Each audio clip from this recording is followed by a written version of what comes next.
Hi friends, welcome to వంట చేద్దాంరా channel. మార్చి 3, 2025 సోమవారం ఉదయం 11 గంటలకి నిజామాబాద్ వాసవి కన్యకా పరమేశ్వరి దేవాలయమునందు పట్టణ మహిళా మండలి అధ్యక్షురాలు శ్రీ సుందర వాసవి మహిళా భక్త బృందం అడ్మిన్ గారు శ్రీ దొంతుల ధనలక్ష్మి గారు నిర్వహించిన సౌందర్యలహరి పారాయణానికి ముఖ్య అతిథిగా విచ్చేశారు శ్రీమతి కొండూరి పద్మావతి అమ్మగారు.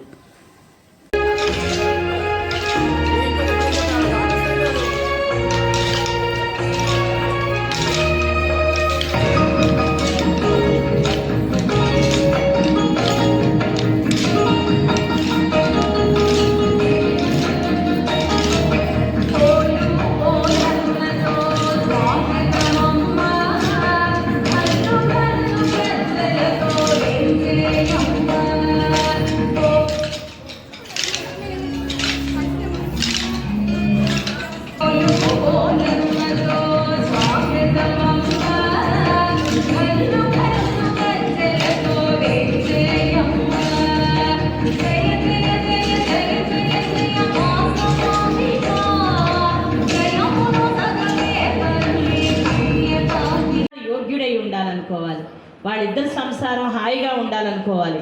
వాడు ఉద్యోగరీత్యా 10 సంవత్సరాలు అమెరికాలో ఉండి పిల్ల ఇక్కడ ఏదైనా ఉండాల్సి వచ్చినా కూడా సీతారాముల్లాగా వాళ్ళ మనసు చెదరకుండా ఉండాలని అనుకోవాలి. ఇవి కోరుకోవాలి. కానీ వాళ్ళ 500 కోట్లు ఏం చేస్తాయి, మన 16,000 కోట్లు ఏం చేస్తాయి? ఏం చెయ్యవు. ముక్కు పుడక కూడా డైమండ్ ముక్కు పుడక ఉంటే తీసి మరి పంపిస్తారు శ్మశానానికి, ఏమి సందేహం లేదు. యావత్ పవనో నివసతి దేహే తావత్ పృచ్ఛతి కుశలం గేహే గతవతి వాయో దేహాపాయే భార్యా విభ్యతి తస్మిన్ కాయే. శరీరంలో ఊపిరి ఉన్నంతసేపు దీనికి అలంకారాలు, స్నానాలు, వస్త్రాలు, భోజనాలు, నైవేద్యాలు, పొగడడాలు ఇవన్నీ ఉంటాయి. అప్పుడు ఇది శివం. ఈ శివంలోంచి ఊపిరి వెళ్ళిపోతుంది ఒక రోజున, శవం.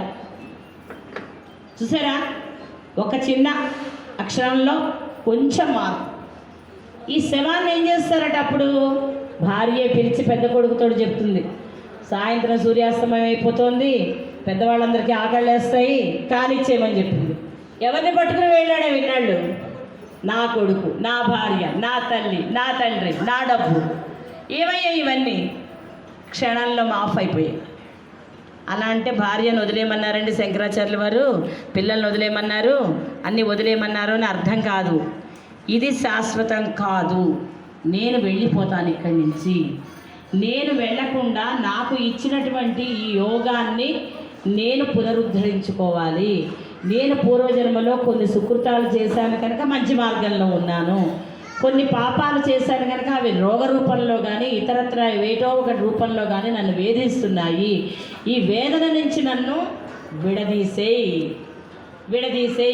విడదీసి నీతో బంధాన్ని ఏర్పాటు చేయడానికి ముడిపెట్టే. ఎలాంటి ముడి అది?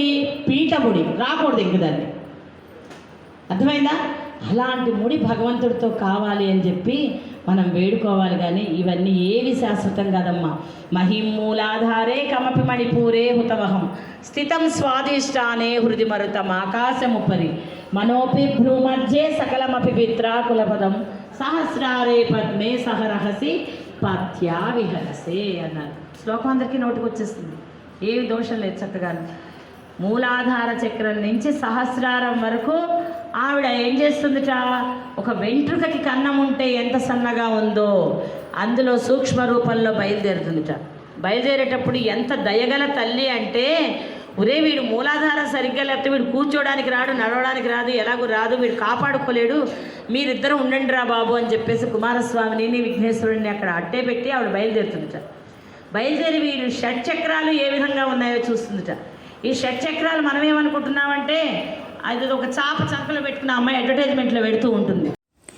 ఇంత గొప్ప గురువుకి శిష్యులమయ్యే అవకాశం కల్పించినందుకు శ్రీమతి దొంతుల ధనలక్ష్మి గారికి మా హృదయపూర్వక ధన్యవాదములు.